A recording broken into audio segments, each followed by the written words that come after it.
What is up, everybody? We've got a pretty full house today. I've got Jim H to my right. We've got Jim or Jimmy Jordan or Jimmy J across from us, the Ryan Muckenhirn. We got 10 minutes to do a cartridge talk. Now, this is a listener request. This one comes from Sergeant DWZ. That's his handle, Sergeant DWZ. If you're out there, let us know because we got a question for you. We have a question for you. You got a question for us? We got one for you. How do you like that? The comment is, do the 6.5 by 55 Swede next. The 6.5 by 55 Swede next. Jim would be so impressed. Now, originally when I interpreted this, I thought he had some connection to Jimmy Jordan because Jimmy Jordan is the only person I know that owns a 6.5 Swede. Yes. Jim, you thought that it would be you because you and I leave every cartridge talk going, man, I think I need one of those. Right. Either way, I think not only will I be impressed, and Jimmy's already smitten by it, I think everybody else is going to leave impressed because I've heard nothing but phenomenal things about the 6.5 Swede. So I had never even heard its utterance until Jimmy Jordan. James Jordan goes, I've got a 6.5 Swede, and he's like, it's a beautiful rifle. And at the time, I was kind of like, God, it sounds like this obscure 6.5, and I'm just like, it was even before the 6.5 Creedmoor really came onto the scene. Yeah, I mean, because you didn't hear 6.5 anything it all wasn't that hot. much at the time. It was not hot. And so therefore, it was like, 6.5 Swede sounds French. You know? Therefore, in my mind, Jim, I'm sorry. I was wrong. It wrong, happens, but I just was like, cool, weird cartridge, dude. Yeah. I've been known to jump onto the weird cartridge bandwagon. So. What? Yeah, let me know when you get a 30-06, and then maybe we could be friends. Muckipedia here is doing he's looking at a couple of different Bibles related to cartridges here real quick. But Jimmy, why don't you explain to everybody in your own words and your own experience why it is that you love the 6.5 Swede so much, and then we'll get some of the etymology and all that stuff. Well, also I want to hear about how he got this rifle. It's not common. We can start there. Yeah. We can start at the beginning. Yeah, the Genesis. That's right. Well, when I was in college, I actually used to work for Shields All Sports, the one in Eau Claire, actually, and I used to sell guns there. And one day, on the used rack, we got in a perfectly clean Remington 700 Classic chambered in 6.5 by 55 Swedish. Immediately, I didn't know what it was, but that kind of added to the allure of it. But I just knew I needed to have it. It was beautiful. It was clean. It was great. And Jim's the 6.5 like, by 55 thing. Yeah. I don't know what that is. Yeah, exactly. But I want that. It sounds provocative. Can I afford it? No, but okay, man, I'm sorry. I need it. Yeah. I'm sorry, Jim. No, that's exactly how it went. Curious, looks awesome, beautiful rifle, great. Bought it right away. Just picked it up. What do I like about it? I got another question, Jim. Yeah. When you bought this rifle, you're at Shields. Yes. You're like, oh, sweet, I got this rifle. When you went to the ammo aisle, was there 6.5 Swede on the shelf? Not well. We had some Remington. Yep, we had some Remington 140 grain Corlocks. Yep, those were there. That actually dovetails into another question. There's with the 700 Classic, the way the bolt face was made, it won't accept every type of 6.5 Swedish brass, in my experience. Winchester, fail-safe. Remington, also very good. Federal, I believe it would also take, but I've done virtually everything with Winchester brass. I've tried Ruag and Lapua and could not get any of that to reliably close the bolt for me. And I read something about it having to do with the different bolt face dimensions. Yeah, so I've got a little printout here, Jim, as I like to do. Oh, I know. It says while the original, and I quote, while the original and colloquial cartridge name is 6.5 by 55 millimeter, there are some variations in chamberings. In addition to the original 1890 specification, 3 modern chambering and ammunition pressure variations also exist. So, Ryan, is that pertaining to what Jim was just telling us or not? Kind of, but no. Okay. To the bolt face thing, so it's a different bolt head diameter or bolt face diameter than, say, like a 308, a 260, 708, 6.5 Creedmoor. It's actually larger. Oh. Yeah. Well, bigger is better. Yeah, you'd love that, Mark. Okay, but we got to get back to Jimmy's story. So, Jimmy, now you find, there's some Corlock stuff on the shelves, but ultimately you're this college kid, and knowing you, you had to make it better. Yeah, 100%. Did you get into reloading, or were you that's already exactly, reloading? Yeah, that was when I decided to learn how to reload. A good friend that I worked with at Shields, Jim Geisdorf, actually taught me how to reload. We started with the Remington core lock stuff, and it shot maybe 1.5 to 2 inches at 100. I just wasn't that impressed with where it started, so thought it could do better, and we reloaded a bunch of stuff. Some 123 grain, it was AMAXs at the time, not ELDs. So 123s, some 130 grain Accubons, 140 grain AMAXs, and found that the rifle was quite capable. I eventually found a 140 grain AMAX load that went, it was a long time ago, but I think it was about a half minute. At 100 yards, very consistent, and significantly faster than what factory ammunition or book load data would tell you that it would go. It was right around 2,800. Oh, wow. So you're getting long barrel 6.5 Creedmoor velocities or even faster out of this larger 6.5 Swedish case. No, I'm glad. Now Ryan's chomping at the bit to tell us something here, but I'm glad you mentioned what you just mentioned, because my question is the 6.5 Swede the original 6.5 Creedmoor? We're talking 1890. I'm looking at a picture of it right now. We don't have one here. We didn't bring one in today. I think we'll have Jim bring in his rifle and a cartridge so we can get some pictures or something like that. But I'm looking at a picture here of a 6.5, and I'm like, looks very 6.5 Creedish. It's a better case. In 1890, if I was holding a mic, I'd drop it, but it's connected to my head. Well, okay, let me back up. The loading that you can buy, like you go to the store and you buy ammunition in 6.5 Swede, is anemic compared to what like the case can do. And Jimmy's loaded it, and he said something last week when we were talking about it. Every time you approach this, you're either going to load to the anemic numbers or you're like wildcatting. Yeah. And if you get the good brass, I think Norma still makes them, Lapua makes it, you can turn the volume up on this cartridge considerably. It gives up very little to some of the race car 6.5s. Yeah. Absolutely smoke a Creedmoor. Yep. For comparison, like we're working out of 2 Bibles here. 140 grain loads, these are like everything from hunting to match type bullets. Max velocity is sub 2,800 feet per second. We turn the page back a few to the 6.5 Creedmoor, and it's pretty much the exact same velocities. And they do this because so existed rifles like the 6.5 Swedes from 1894. The old Mausers. Yeah. And so you don't want to stout. You don't want to stout those up because you end up. You'll unhinge them if you load them like a Tikka or a Remington 700. Any modern action. Which is a damn shame because the cartridge is capable of so much more than any of these books will tell you. Yep.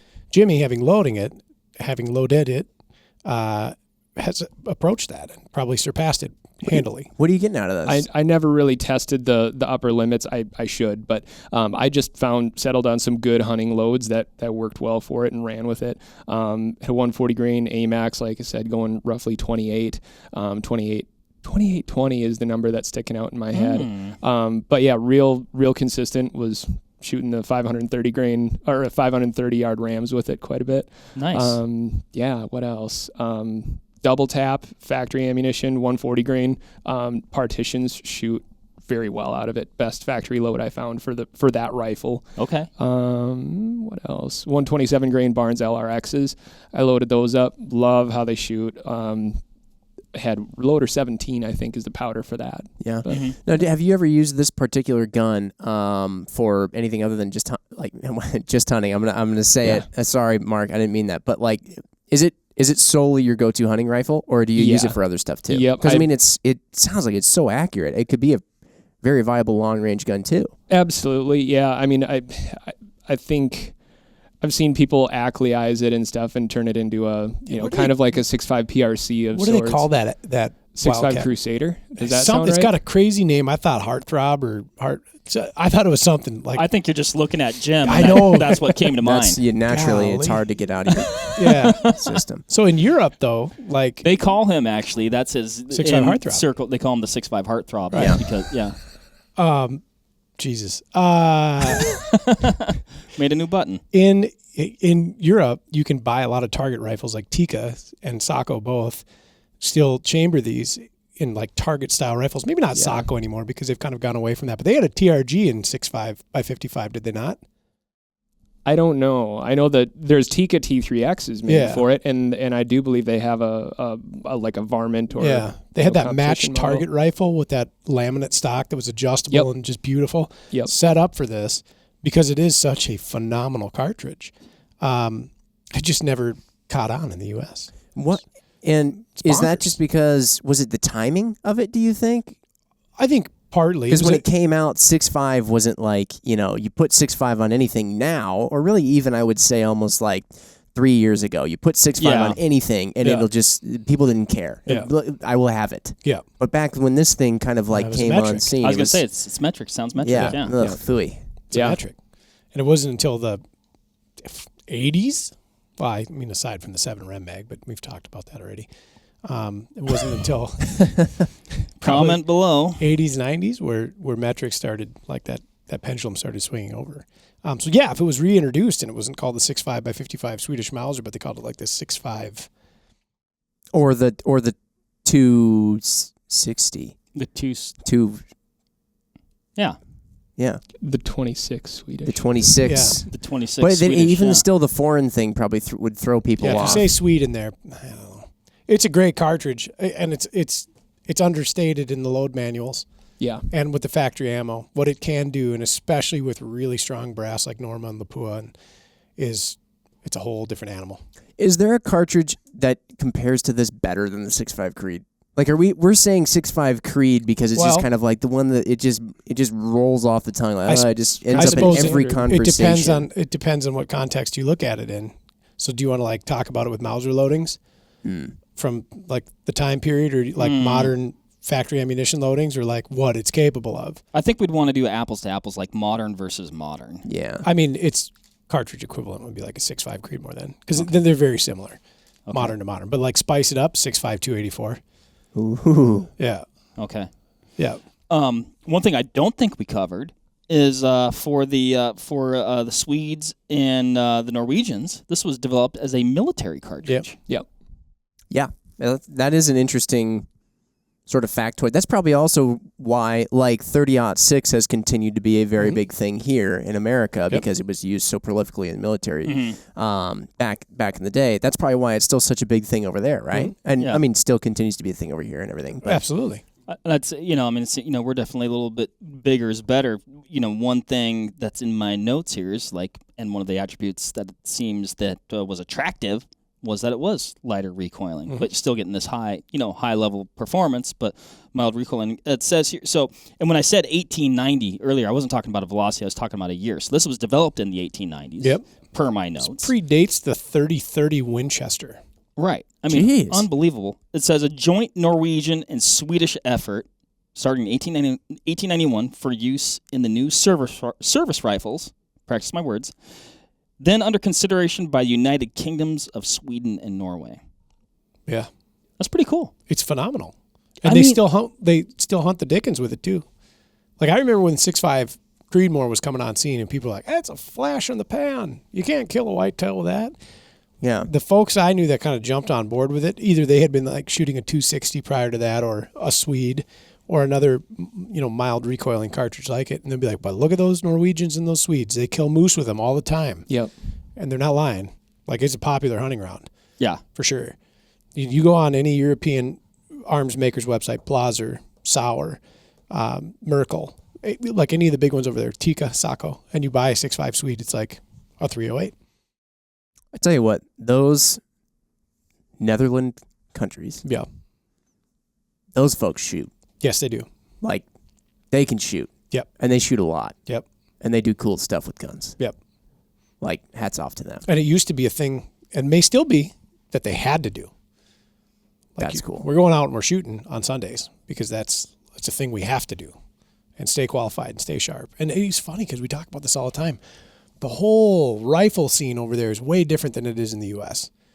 It's a lot. In what regard? Major precedence on ergonomics of the rifle, like adjustable stocks, thumb holes, attachment points on there. They get away from these very long barrels. Even on their high caliber sniper systems, you're not seeing necessarily a 28-inch barrel. You're seeing shorter stuff, more compact. And some friends of mine in Europe have asked me before, they're like, "Why do you have such big rifles?" And at first I was like, oh, well, we have large game like moose and elk. And they're like, no. We have large game too, like moose and elk. But moose and elk. Like physically large rifles. Like why do you hunt with a 25-inch barreled 6.5 Creedmoor? Hey, I agree with that statement personally. And they put such a precedence on taking a single shot and putting such a precedence on stalking and a precedence on if they're shooting a particular type of game or a particular style like driven hunting. You look at rifles like the Blaser R93 or the R8 and similar rifles that are fast action, whether they're straight pull or pump. These rifles are like hyper accurate and then also super fast. Like their entire approach to rifles is quite different than ours. And we've talked about this on our suppressor podcast in the past too, but like it's funny because in the rest of the world, in certain notable places in the rest of the world, I'll say, they will buy suppressors, just you're encouraged to buy them. Yeah. And usually their suppressors are not nearly as nice as ours because they're like disposable items. You can just go to the grocery store and buy one. I don't know. It's probably but then their rifles, those are highly regulated, and so usually their rifles are like just immaculate, so like fancy and cool and nice. Whereas a lot of times over here we're the opposite. Like you go into the store and you're like, what's the cheapest gun I can get? Yeah, okay, I'll take that one for $300 and I'll throw a $700 or $800 or $900 or $1,000 suppressor on it. That's like been designed just to complete nauseam. It's funny how there's kind of that flip flop. Yeah, and that's why rifles like take the Blaser R8 for example. You talk about the rifles being regulated. You might own one gun, but you might have 8 barrels for it in all sorts of different calibers and cartridges. And then they fit in these adorable little attaché cases and can be tucked into the back of the Audi and, no sweat. The Quattro, which you take everywhere. Yeah. But it's just interesting. And for as long as they've been doing centerfire cartridges, aside from like looking at like the 10, 11, 12, 13 millimeter stuff that they used to run over there before their centerfire revolution happened, it's all been this smaller diameter, higher velocity, precedence on accuracy system. And like their rifles across Europe have maintained that. And I think it's fantastic. We kind of came on scene with the big bore, come out with the M1 Garand or the 1917 or 1903 and this big giant 30 caliber long case thing. Bold move. I mean, you can't say it didn't work. That's true. That is true. Jim. But the Brits had the 303 British. Isn't that kind of big too? Yeah, it's big, but I mean, it's barely above black powder. Okay. Sorry, Bentley. It's the British. Or Jimmy J. Yeah. I should look at Jim J when I say Jimmy J, but I didn't want either of you guys to get confused. Now I probably sound confused. Really confused. Anything else you want to add about the 6.5 Swede? Yep, just again, be very careful. If you buy an older Mauser, stick to the book data. If you want to do a modern action, I think if I had to do it all over again, I think the Tikka T3 at the time, or now the Tikka T3X, if you're looking for something, that is going to shoot great and also not break the bank, that is definitely the route that I would go if I had to do it all over again. Tikka T3X for sure. It'll handle the Lapua brass. It doesn't have the issues with the different bolt faces. Or, the way there's some brasses that it'll work with versus others on the Tikka T3X. That's not the case. It can take anything. Okay. Shoots great, modern action, good and strong. So I've got one last question. Well, I've got two. My one last. Well, mine should be. It's like a last question. Okay, I'll ask mine too. So I'm going to ask them together.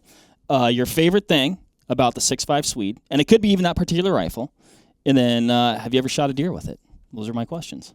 I think just the fun that I had developing for it and learning how to hand load with it. It was kind of my first dive into, I'm not really sure what's going to happen. Let's, figure out and work up a good load for it. And you got all your digits. Still here. That's great. Face, yeah. Got away with it. Beautiful face. Got away with it. And the last question, Mark, what was the... you ever shot a deer with it? I've shot several deer with it. Yep. I like the way that gets the job done. Well Absolutely. Done. Yeah. Cool. My last question for Jimmy was... so you got this thing back, in college, and you've been working with it ever since. You still have it to this day. Yep.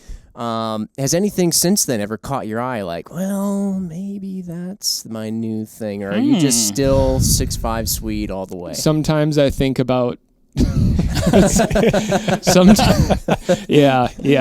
Sometimes I think about, well, what if I burn the barrel out on it? Maybe I can make it a 6x55, and then I wonder where I would start developing for that, because that would be a real hot rod 6mm. But I don't know, that's getting a little still, out there. But even still, kind of sticking in the whole Swede. Yeah, just keep it what it is, but just neck it down and see what happens. Are you Swedish? No, I don't think so.